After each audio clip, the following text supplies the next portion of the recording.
अगर आपकी कन्विक्शन बहुत ज़्यादा है उस स्टॉक को लेकर तो या फिर ठीक है, इसको एज पार्ट ऑफ, इसको एज एक कॉस्ट मानिए इसको। अगर या तो फिर आप एडवाइजरी करिए या फिर आप अपनी इन्वेस्टमेंट करिए इसमें। मतलब इसमें 30 दिन में कितना भाग जाएगा स्टॉक का? मतलब अच्छा, आपकी बात सही है। हाँ, अगर मैं इन्वेस्टिंग एडवाइजिंग कर रहा हूं हाँ, तो मुझे पता है मैं 2 टाइम 3 टाइम रिटर्न का टारगेट कर रहा हूं। बट सपोज कोई टेक्निकल एनालिसिस कर रहा है हाँ, और उसको 15% 20% का स्विंग में ही पार्टिसिपेट करना है, तो 15% तो 5 दिन में बढ़ सकता है। अब टेक्निकल एनालिसिस का तो फ्रेमवर्क अभी तो तक अपना ही करिए ना। फिर उसमें एडवाइस देने की क्या जरूरत है? फिर वो उसी में अपनी क्वांटिटी ज्यादा कर लीजिए, फिर उसी में करिए। फिर ये मेरे को थोड़ा सा इसमें वो लग रहा है। मतलब ये आपको पहले वाला पॉइंट मुझे सही लगा था, इस वाले पॉइंट में मुझे थोड़ा सा एक वो लग रहा है, तो मैं सोचा कि अपनी बात आपको बोल दूं उसके लिए। देखिए, ultimately we all are developing an IPR जो कि हमारा माइंड के अंदर में है, राइट? बिल्कुल। और हमारे पास राइट है कि हम अपने आईपीआर को कैसे मोनेटाइज करें। एक एक्टर है तो वो तो हर कुछ करता है, हर कुछ कर रहा है ना। आज वो क्रिकेटर है तो क्रिकेट भी खेल रहा है, वो एडवर्टीजमेंट भी कर रहा है। ठीक तो बात अगर है। मैंने अपना मेहनत करके नॉलेज गेन किया है तो मैं अपना काम करके भी उस नॉलेज को मोनेटाइज करना चाहता हूं, क्योंकि हो सकता है मेरी रिस्क एपिटाइट लिमिटेड हो सकता है मेरे पास मेरा खुद का 5 ही करोड़ हो, लेकिन मेरा नॉलेज से अगर मैं 500 करोड़ तक का भी काम कर सकता हूं तो मैं क्यों ना उसको अपॉर्चुनिटी दूं कि ठीक है तुम वो भी कर, लेकिन ये इस दायरे में कर। तो 30 दिन मुझे लगता है कि थोड़ा ज्यादा है, इसको थोड़ा रैशनलाइज किया जा सकता है। और ये जस्ट एक पॉइंट है, और भी बहुत सारे पॉइंट्स हैं जिनको अगर सेबी के साथ राइट पीपल बैठ के एक लॉ डिफाइन करे तो बैलेंसिंग हो जाएगा, जिससे more and more people will get motivated. आप देखिए 900 लोग हैं खाली रिसर्च एडवाइजिंग लाइसेंस में, जो कि कितने साल पुराना रेगुलेशन है। ये 900 9000 क्यों नहीं हुए? क्यों लोग अभी भी टेलीग्राम या उस चैनल के थ्रू इलीगल ये काम कर रहे हैं? There has to be some reason for that, except that believing कि लोग गलत ही करने आए हैं यहाँ पे। विवेक जी, ये आप एनालिस्ट की प्रॉब्लम या फिर ये जो लोग ये इंफॉर्मेशन शेयर करना चाह रहे हैं उनकी बात आपने रखी। एज अ सिंपल ले इन्वेस्टर, एक आम रिटेल निवेशक, अगर मैं चाहती हूं कि मुझे टेक्निकल्स कुछ और समझ आए ताकि मैं भी अपनी जब स्टॉक पिकिंग करूं उसमें एक दो चीजें देख लूं, नॉर्मली आधी चीजें जो लोग कहते हैं वो सर से ऊपर निकल जाती है। अब इसमें मेरे को क्या ध्यान में रखना है? अज्यूमिंग मैं किसी के प्लेटफॉर्म पर जुड़ती हूँ, क्या मुझे ये देखना होगा कि वो क्या स्टॉक पिक्स दे रहा है या फिर सिर्फ एजुकेशन दे रहा है? दोनों दे रहा है तो उसमें मेरा सेफगार्ड कैसे होगा? इसके बारे में भी क्या कुछ चर्चा हो रही है सेबी के फ्रंट पर, जब या फिर जब आप अपने लोगों के बीच बात करते हैं? What should a retail investor be very of? Okay, so thank you for asking this question. पहली बात, एजुकेशन इज नॉट रेगुलेटेड। तो अगर आप किसी को कुछ भी पढ़ाना चाहते हैं तो उसके लिए कोई लाइसेंस की रिक्वायरमेंट नहीं है। लेकिन हाँ, अगर आप उसको कुछ स्टॉक रिकमेंडेशन दे रहा हूं बट एक्चुअली मैं पढ़ा नहीं रहा हूं, मैं पीछे से स्टॉक का टिप सर्विस चला रहा हूं, देन दैट्स अ प्रॉब्लम। अगर एक आम आदमी को किसी से भी किसी तरह का सर्विस लेना है, चाहे वो एजुकेशन ले रहा है, चाहे स्टॉक टिप ले रहा है या एडवाइजरी ले रहा है, इतना तो हम कर ही सकते हैं कि उससे उसका लाइसेंस मांग सकते हैं कि भाई तुम मेरे को इतना बता दो कि तुम्हारा लाइसेंस क्या है। हाँ, एजुकेशन कोई है तो कोई लाइसेंस की रिक्वायरमेंट नहीं है। Then you are trusting that person कि ये मुझे सही एडुकेट करेगा। जैसे यूट्यूब में इतने लोग एडुकेट कर रहे हैं, तो अल्टीमेटली आप फॉलोअर बेस से, आप रेटिंग से और एक क्राउड सोर्सिंग से तो आप ट्रस्ट करते हैं ना कि हाँ ये बंदा सही बात कर रहा है और ये मुझे सही सिखाएगा। सिखाने का एक अलग जोन है, लेकिन जहां पर आप स्टॉक रिकमेंडेशन की बात कर रहे हैं या एडवाइस की बात कर रहे हैं, वहां क्लियर कट रेगुलेशन है। तो ask for that certificate, ask for the registration number. All intermediaries, उनको अपने वेबसाइट पे अपना रजिस्ट्रेशन नंबर दिखाना पड़ता है। Most of the people they don't ask for it.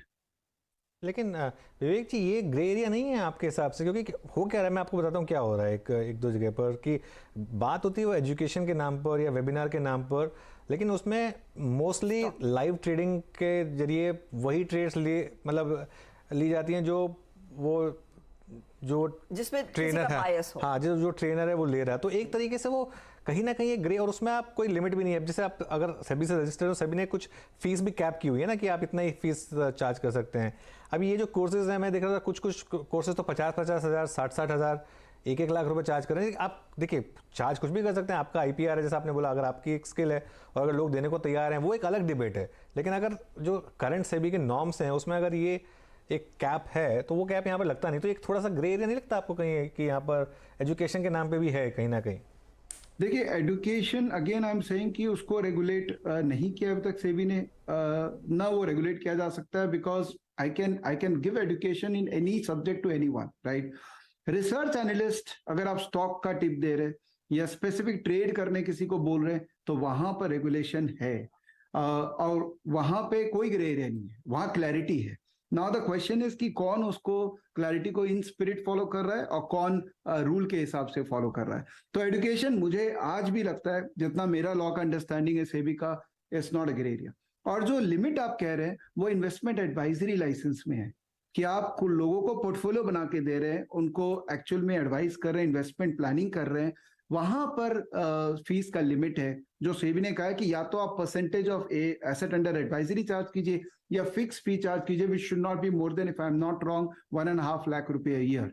तो वो एक अलग कॉन्सेप्ट है। रिसर्च एडवाइजर पे कोई लिमिट नहीं है। अगर मुझे लगता है कि मेरा रिसर्च 1 लाख रुपए महीने के लायक है तो no one can question that, right? That is my choice. अगर लोग उसको खरीद रहे हैं तो that is their prerogative. It's ultimately buyer have to be careful कि वो क्या खरीद रहे हैं, उसमें कोई लिमिट नहीं है। And education anyways it's not a regulated thing right now. बात हो गई। अच्छा, एक कोई और एक इशू था जो आप कह रहे थे जो लोगों को रोक रहा है ये लाइसेंस लेने से। एक तो आपने वो 15 दिन और 30 दिन वाली बात बोल दी, कोई और इशू भी है, वो भी डिस्कस कर लेते हैं।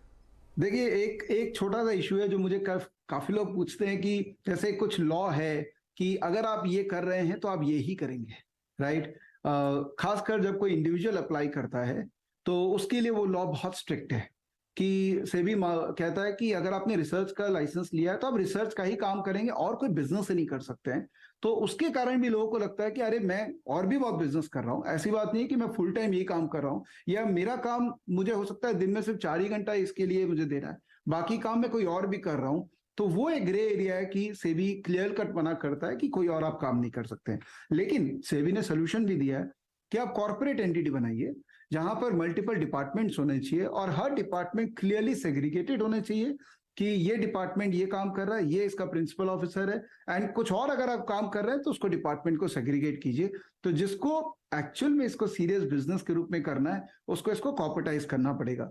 दैट मीन्स आपका कॉस्ट बढ़ेगा, बिकॉज जहां आप कॉर्पोरेटाइज करते हैं रजिस्ट्रेशन फीस हाई है, मेंटेनेंस कॉस्ट हाई है, तो दैट इज समथिंग गिवन। तो सीरियस बिजनेस वाले करते हैं, जैसे हमने कॉर्पोरेटाइज कर रखा है, हम रिसर्च एनालिस्ट का लाइसेंस ले रखे हैं, तो हमको कोई प्रॉब्लम नहीं है। लेकिन जो someone who doesn't have too much capital और वो इससे अपना बिजनेस बिल्ड करना चाहता है रिसर्च एडवाइजरी का, उसको चैलेंज लगता है कि मैं मल्टीपल काम भी करना चाहता हूं बट मैं कर नहीं पा रहा हूँ। चलिए विवेक जी, बहुत मज़ा आया आपसे बात करके। काफ़ी आपका एक अनुभव और काफ़ी जो जिस तरीके से आपने आर्टिकुलेट किया वो दोनों कॉम्बिनेशन काफ़ी अच्छा लगा। Thank you so much. और इस इशू पर हम आगे भी बात करते रहेंगे, सोशल मीडिया पर भी और CNBC आवाज़ पर भी। लेकिन आज के लिए शुक्रिया। चलिए, ये थे विवेक बजाज जी। अब